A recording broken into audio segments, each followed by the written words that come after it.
Hello guys, ఈరోజు అయితే మనం శ్రీ త్రిమూర్తి ఆర్ట్స్కి అయితే వచ్చేసినాం. సో ఈ షెడ్ ఎక్కడో కాదు, మనకి హైదరాబాద్లో గట్కేసర్ దగ్గర.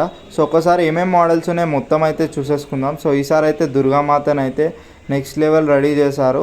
సో మనకి శారీ వర్క్ కానీ పెయింట్ వర్క్ కానీ నెక్స్ట్ లెవెల్ అయితే ఉంది. మనకు తెలిసిందే మోస్ట్ ఫేమస్ శ్రీ త్రిమూర్తి ఆర్ట్స్లో ఎంత భారీగా గణేష్ విగ్రహాలు చేశారో అంతే భారీగా మనకి దుర్గామాత విగ్రహాలు కూడా చేశారు. సో ఒక్కసారి మనము మొత్తం అయితే చూసేసుకుందాం. ఈ షెడ్లో చిన్న విగ్రహాలు అయితే చాలా ఉన్నాయి. పెద్ద విగ్రహాలు వచ్చేసి ఎవరైతే ఆర్డర్ ఇచ్చారో వాళ్ళకే వీళ్ళైతే పెద్ద విగ్రహాలు అయితే చేస్తున్నారు. ఇక్కడ అబ్జర్వ్ చేయొచ్చు మనం, దుర్గామాతకి ఇంకా అట్రాక్టివ్ కనిపించడానికి మనకైతే కుందన్ వర్క్ కానీ శారీ వర్క్ కానీ చాలా నీట్గా వీళ్ళైతే చేస్తున్నారు. సో ఒకసారి అయితే మనం అబ్జర్వ్ చేయొచ్చు కుందన్ వర్క్ ఎలా చేస్తున్నారు ఏంటి అనేసి. సో వీళ్ళైతే గత హాఫ్ అన్ అవర్ నుంచి వర్క్ అయితే చేస్తున్నారు. సో మనమైతే ప్రతి ఒక్క క్లిప్ మన దాంట్లో కవర్ అయింది.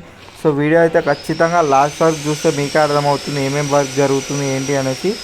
సో ఇంత భారీ షెడ్ అయితే గట్కేసర్ మెయిన్ చౌరస్తా నుంచి కొంచెం లోపలికి అయితే ఉంటుంది. చాలామంది కన్ఫ్యూజ్ అవుతారు. సో ఒక్కసారి నేను లింక్ అయితే డిస్క్రిప్షన్లో ఇస్తాను. సో ఎగ్జాక్ట్ మీరు ఆ లింక్ త్రూగా వెళ్తే డైరెక్ట్ మీరు లొకేషన్ దగ్గరికి అయితే రీచ్ అయిపోతారు. సో ఒకసారి మనం కుందన్ వరకు అయితే చూసుకోవచ్చు. మొత్తం కంప్లీట్ అయిన తర్వాత అయితే ఎంత అట్రాక్టివ్గా కనిపిస్తుందో. సో మన అన్న వాళ్ళు అయితే ఇంతసేపు కుందన్ వర్క్ కానీ మొత్తం అయితే చేసినారు. సో ఒక్కసారి చూసుకోవచ్చు. చాలా విగ్రహాలు అయితే వీళ్ళు రెడీ చేస్తారు, పెద్దవి కూడా. బట్ కొన్ని ఆర్డర్ ఇచ్చినవే వీళ్ళు అయితే రెడీ చేస్తారని చెప్పారు. ఇక్కడైతే అమ్మవారి విగ్రహం పక్కన మనకి లయన్ అయితే ఉంది కాబట్టి, సో లయన్కి వీళ్ళైతే హెడ్ అయితే ఇప్పుడే పెట్టినారు. సో హెడ్ పెట్టిన తర్వాత మనకి ప్లాస్టర్ ఆఫ్ ప్యారిస్తో మొత్తం అయితే ఇలా కవర్ చేస్తారు. సో ఒకసారి చూడవచ్చు మనం, మొత్తం కనిపించకుండా వీళ్ళు ప్లాస్టర్ ఆఫ్ ప్యారిస్తో మొత్తం క్లీన్గా నీట్గా చేసిన తర్వాత సో పైనుంచి కలర్ కోటింగ్ అయితే వేస్తారు. దాని తర్వాత మనకి ఒరిజినల్ కలర్ కోటింగ్ అయితే వేస్తారు. సో ఆల్మోస్ట్ 2 to 3 లేయర్స్ అయితే వేస్తారు. సో మొత్తం ఫినిష్ అయిన తర్వాత చాలా అద్భుతంగా ఉంది.